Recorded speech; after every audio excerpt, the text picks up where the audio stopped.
আজ আমরা একটা বেশ গুরুত্বপূর্ণ বিষয় নিয়ে কথা বলবো। জাতিসংঘে যুক্তরাষ্ট্র আর ইসরায়েলের বিরুদ্ধে ইরান একটা আনুষ্ঠানিক অভিযোগ দায়ের করেছে। হ্যাঁ, বিষয়টা বেশ আলোড়ন তৈরি করেছে। হ্যাঁ, আমাদের কাছে প্রথম আলো আর প্রেস টিভির রিপোর্ট আছে। মূল অভিযোগটা হলো সাম্প্রতিক যে সংঘাত, তাতে নাকি বহু নিরীহ মানুষ মারা গেছেন আর বেসামরিক পরিকাঠামোর অনেক ক্ষতি হয়েছে। ঠিক, ইরান একটা প্রতিবাদপত্র দিয়েছে। তো চলুন এই অভিযোগপত্রে ঠিক কি আছে একটু বিস্তারিত দেখি, গভীরে যাই। আচ্ছা, প্রথমেই এই অভিযোগটা কে কাকে দিল, প্রক্রিয়াটা কি ছিল? জানা যাচ্ছে যে ইরানের যে উচ্চ মানবাধিকার পরিষদ আছে, হ্যাঁ। তার প্রধান নাসের সেরাজ, তিনি জাতিসংঘের মানবাধিকার বিষয়ক যে হাইকমিশনার আছেন ফলকার তুর্ক, আচ্ছা। হ্যাঁ, তার কাছে এই প্রতিবাদপত্রটা জমা দিয়েছেন। তো এই অভিযোগগুলো ঠিক কেমন, কতটা সুনির্দিষ্ট? ইরান ঠিক কি বলতে চাইছে এর মাধ্যমে? অভিযোগগুলো কিন্তু বেশ সুনির্দিষ্টভাবেই আনা হয়েছে। দেখুন, এখানে আন্তর্জাতিক আইন, মানবাধিকার আইন, আবার আন্তর্জাতিক মানবিক আইন, যুদ্ধ সময় নিয়মকানুন। একদম এই সবগুলোরই লঙ্ঘনের কথা বলা হয়েছে। আর ব্যাপারটা হলো, ইরান সরাসরি জাতিসংঘের মানবাধিকার কমিশনারের দফতরে গেছে। এটা কি কোনো বিশেষ কৌশল? হতে পারে, হয়তো মানবাধিকার লঙ্ঘনের দিকটাকে আন্তর্জাতিক স্তরে বিশেষভাবে তুলে ধরতে চাইছে তারা। শুধু বিবৃতি নয়, নির্দিষ্ট ঘটনা উল্লেখ করে। ক্ষয়ক্ষতির কথা বলছিলেন, পরিসংখ্যান কিছু আছে? হ্যাঁ, ইরানের স্বাস্থ্য মন্ত্রণালয় একটা হিসেব দিয়েছে। বলছে যে প্রায় ১২ দিনের সংঘাতে ৬২৭ জন নিহত। ৬২৭ জন? হ্যাঁ, আর আহত প্রায় ধরুন ৪,৮৭০ জন। অনেক মানুষ।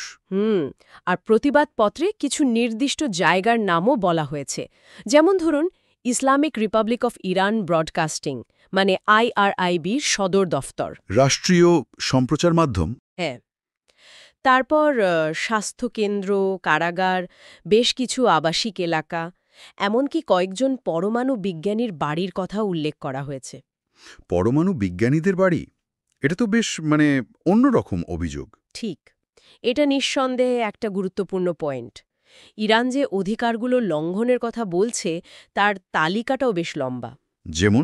যেমন ধরুন জীবনের অধিকার, শারীরিক ও মানসিক নিরাপত্তার অধিকার, আবার চিকিৎসা সেবা পাওয়ার যে অধিকার, সেটাও। আচ্ছা। আরও আছে, যেমন আবাসিক ভবনে বোমাবর্ষণের হুমকি দিয়ে নাকি মানসিক নির্যাতন করা হয়েছে, সেটার বিরুদ্ধেও অভিযোগ। আর IRIBতে হামলার মাধ্যমে মত প্রকাশের স্বাধীনতার অধিকারও নাকি লঙ্ঘন করা হয়েছে। বোঝা যাচ্ছে বেশ কয়েকটি মৌলিক অধিকারের কথা বলছে ইরান। হ্যাঁ, এছাড়াও দুটো খুব গুরুত্বপূর্ণ পয়েন্ট আছে। এক, সামরিক আর বেসামরিক লক্ষ্যের মধ্যে যে পার্থক্য করার নিয়ম আছে, যুদ্ধের সময় যেটা মানতে হয়, হ্যাঁ, সেটা মানা হয়নি।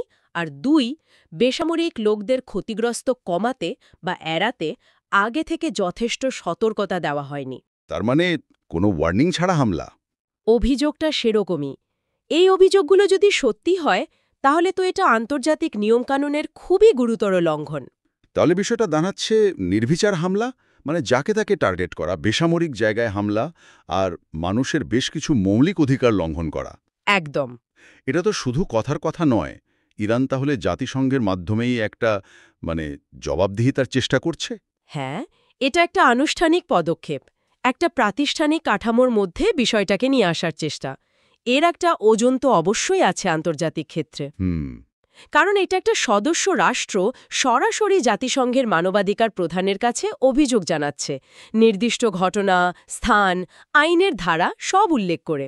ঠিক। কিন্তু অভিযোগ করা এক জিনিস, আর তার ভিত্তিতে সত্যি সত্যি কোনো ব্যবস্থা নেওয়া বা প্রতিকার পাওয়া, সেটা তো আরেক জিনিস। বিশেষ করে যখন অভিযুক্ত পক্ষগুলো বেশ শক্তিশালী, তাই তো? যুক্তরাষ্ট্র, ইসরায়েল। ঠিক, এখানেই আসল প্রশ্নটা আসে। হ্যাঁ, এটাই ভাবছিলাম।